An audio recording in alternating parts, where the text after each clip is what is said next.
چرا افغانستان مهمترین کشور جهان است؟ افغانستان چگونه ابرقدرت‌های جهان را به هم وصل می‌کند؟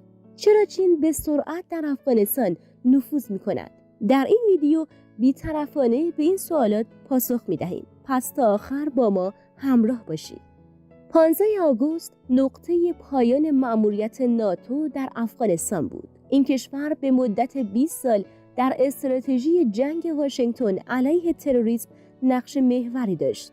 اکنون که آمریکا در حال خروج از منطقه است، دیگر قدرت‌های منطقه‌ای و جهانی تلاش می‌کنند تا در کابل نفوذ سیاسی و امنیتی داشته باشند.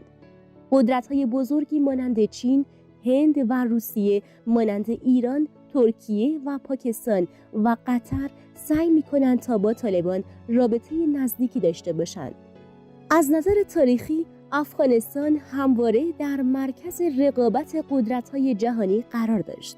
در سال 1980 کارتر رئیس جمهور وقت آمریکا گفت اتحاد جماهیر شوروی در حال برداشتن گامی رادیکال و تهاجمی است. این کشور قدرت نظامی خود را در مقابل کشوری بی‌دفاع قرار داده است. تهاجم شوروی به افغانستان می‌تواند صلح جهانی را مختل کند. But now the Soviet Union has taken a radical and an aggressive new step. It's using its great military power against a relatively defenseless nation. The implications of the Soviet invasion of Afghanistan could pose the most serious threat to the peace since the Second World War. کارتر به وضوح اعلام می‌کند که افغانستان در مرکز منافع قدرت‌های بزرگ منطقه‌ای و جهانی قرار دارد. اما سوال اینجاست که چرا افغانستان در کانون توجه قدرت‌های جهانی قرار دارد؟ لطفاً برای حمایت از ما این ویدیو رو لایک کنید. اول از همه جغرافیای این کشور را باید مد نظر داشته باشیم. مساحت افغانستان تقریباً به اندازه ایالت تگزاس آمریکا و حدوداً 2 برابر کشور آلمان است. بر اساس گزارش بانک جهانی تقریباً 75% از جمعیت افغانستان در مناطق روستایی زندگی می‌کنند و به همین دلیل برقراری امنیت در این مناطق بسیار دشوار می‌باشد. موقعیت افغانستان موجب شده تا این کشور به همراه پاکستان به عنوان دروازه‌ای برای عبور از قاره آسیا لقب بگیرند. این کشور آسیا را از شرق به غرب، از شمال به جنوب، چین را به ایران و روسیه را به هند با هم متصل می‌کند. افغانستان در شمال با کشورهای ترکمنستان، ازبکستان و تاجیکستان، در غرب با ایران، در شمال شرق با چین و منطقه کشمیر و در قسمت شرقی و جنوبی با پاکستان مرز مشترک دارد. افغانستان توسط قدرت‌های بزرگی محاصره شده که تقریباً شبیه سوئیسی است که توسط آلمان، فرانسه و ایتالیا احاطه شده است. این کشور در مرکز استراتژی‌های قدرت‌های بزرگی مانند چین، روسیه و هند قرار دارد. هر گونه عدم تعادل قدرت در افغانستان پیامدهای استراتژیکی در سراسر آسیا خواهد داشت. افغانستان هرگز ارزش استراتژیک خود را از دست نداده و دلایلی وجود دارد که این کشور هنوز هم برای سایر کشورها ارزش دارد. خروج نیروهای آمریکایی از افغانستان خلای قدرتی در کابل ایجاد کرد که بر موقعیت استراتژیک کشورهای مختلف منطقه تأثیر گذاشت. در این بین دو کشور چین و پاکستان از خروج ناتو از افغانستان سود زیادی بردند.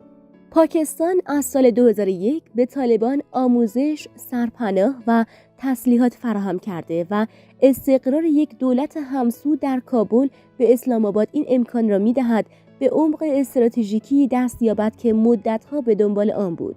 ضعف اصلی اسلام آباد در مقایسه با دهلی نوعین است که بیشتر پایگاه‌های این کشور در معرض هدف جنگنده‌ها و موشک‌های هندی قرار دارند. در سال 1971 هندی‌ها توانستند شکست فاجعه باری را به پاکستانی‌ها تحمیل کنند که در آن تقریباً 6000 مایل مربع از خاک پاکستان به تصرف نیروهای هندی درآمده بود. پس از آن بود که پاکستان افغانستان را به عنوان ادامه کشور خود در نظر گرفت، زیرا اگر جنگی بین دهلی-نو و اسلام آباد رخ دهد، افغانستان به ارتش پاکستان اجازه عقب نشینی در عمق خاکش را می‌دهد.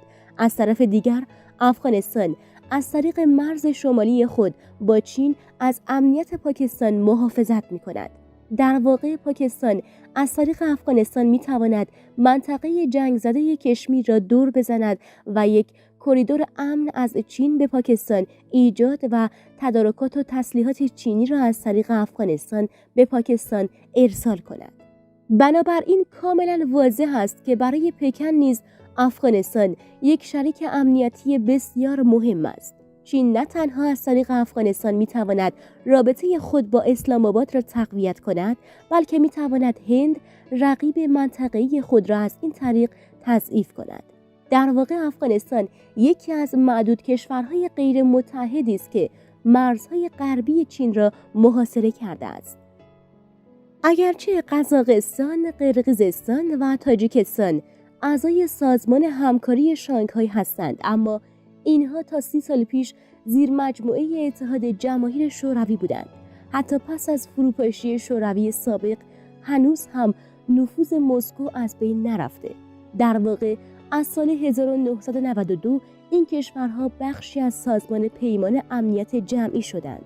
بنابراین برای پکن گسترش نفوذ سیاسی در کابل یک انتخاب استراتژیک محوری است، زیرا مهار نفوذ روسیه و هند بر آسیای مرکزی را ممکن می‌سازد. می‌شود گفت هند بزرگترین بازنده افغانستان بوده است. افغانستان برای دهلی-نو یک موقعیت استراتژیک ارزشمندی است که رقیب منطقه‌ای خود یعنی پاکستان را محاصره و یک منطقه حائل در برابر روسیه و چین ایجاد کند.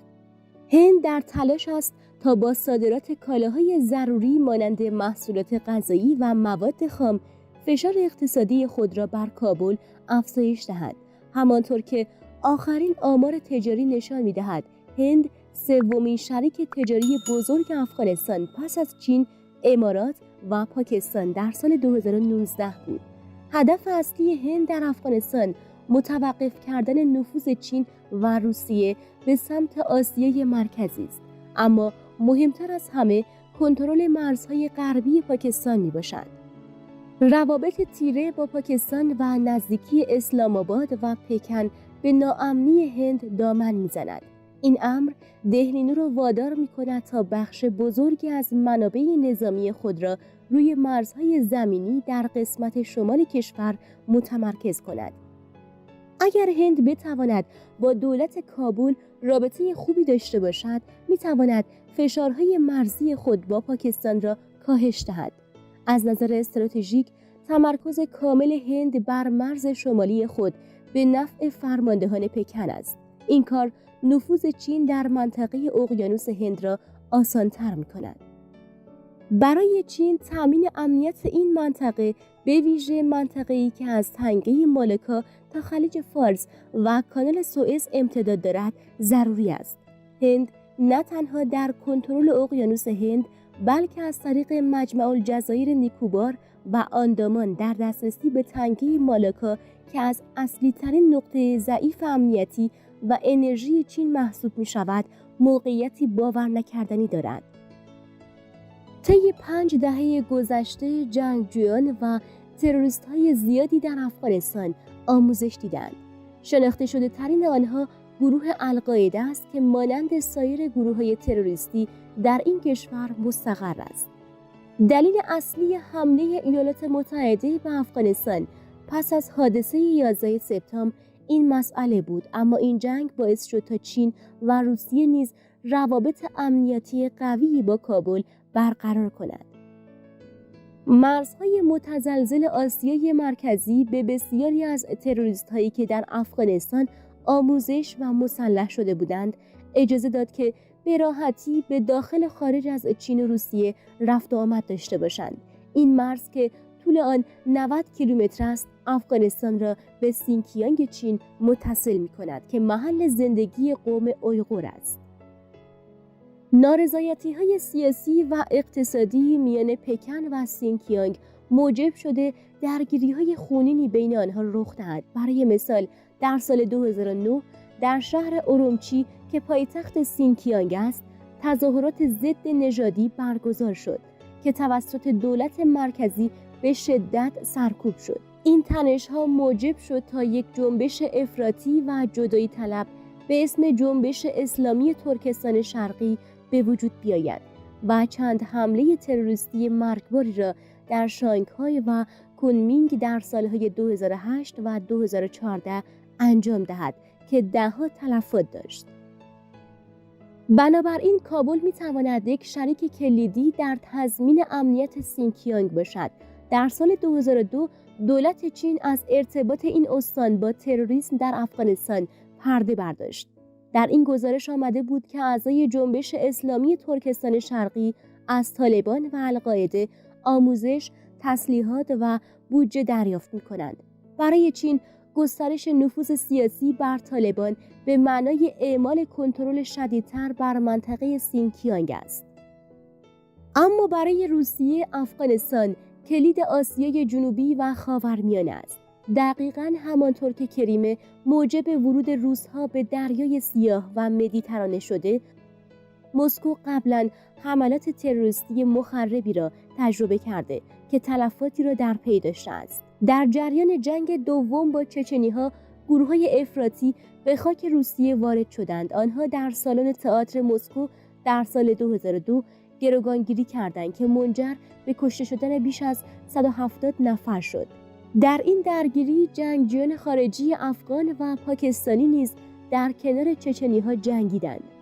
شامیل باسایف یکی از فرماندهان گروه‌های تروریستی چچنی است که در افغانستان آموزش دیده و تاکتیک‌های جنگی را آموخته است. او مسئول حمله به مدرسه‌ای در بسلان در سال 2004 بود که جان بیش از 300 نفر کودک را گرفت.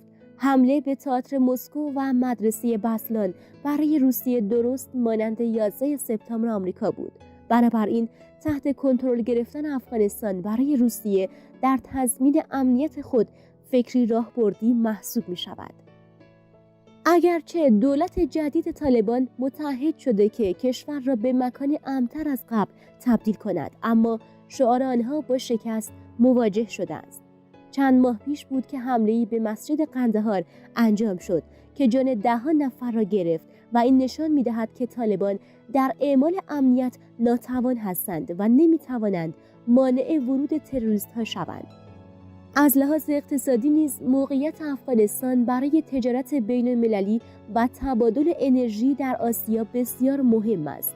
افغانستان نه تنها در طرح یک کمربند و یک جاده چین مانند پل زمینی بر روی اوراسیا عمل می‌کند، بلکه گره‌ای است که منابع و انرژی آسیای مرکزی را به جنوب آسیا متصل می‌کند. برای مثال، پروژه خط لوله گاز تاپی و پروژه انتقال برق از نیروگاه‌های ازبکستان به افغانستان، هند و پاکستان از جمله پروژه‌های کلیدی محسوب می‌شود. اگرچه افغانستان یکی از فقیرترین کشورهای آسیا است و محصور در خشکی است، اما در چشم قدرت‌های بزرگ منطقه‌ای و جهانی جایگاه استراتژیک خاصی دارد. چین، هند و روسیه همگی دارای منافع متفاوت و بعضاً همگرایی در این کشور دارند که این منافع می‌تواند اقتصادی و یا سیاسی باشد. امنیت و کنترل مرزهای افغانستان به ویژه برای امنیت جهانی بسیار مهم است. نظر شما در مورد اهمیت و موقعیت استراتژیک افغانستان چیست؟ لطفاً نظرات و پیشنهادات خود را در این زمینه برای ما بنویسید. برای حمایت از ما لطفاً این ویدیو رو لایک کنید و کانال ما را سابسکرایب کنید. خیلی ممنون که تا آخر ویدیو با ما همراه بودید.